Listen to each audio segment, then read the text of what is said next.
interested in this cause? Well, like I said, I'm the granddaughter of Holocaust survivors. Both my grandmother and grandfather lost their young families.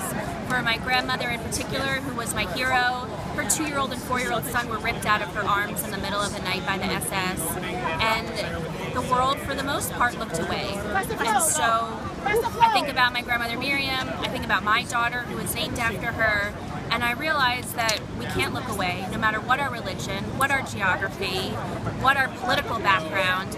Girls have a right to be safe, they have a right to an education, and if there are people who are trying to make that not happen, then we have an obligation to intervene.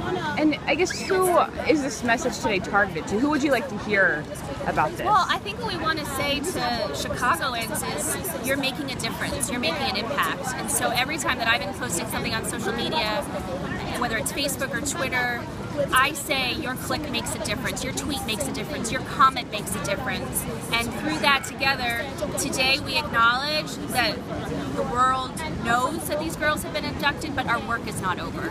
And tell me about the demographic that is starting to care about this cause. I mean, are they moms? Who's out here today? I've seen it from all backgrounds, all nationalities, all religions. I've been really heartened to see a friend of mine is doing an interfaith, I think it's an interfaith rally, it might be an interfaith yoga experience. I think it particularly resonates with moms because we know how vulnerable our children are. We know we would do anything to save them, and we realize it's a human rights issue. This isn't just about Africa, it's not about politics, it's really about saying that girls have a right to an education because they will become mothers. And if they don't have money, if they don't have access to education, if they don't have their basic human needs met, then situations like this will continue to fester.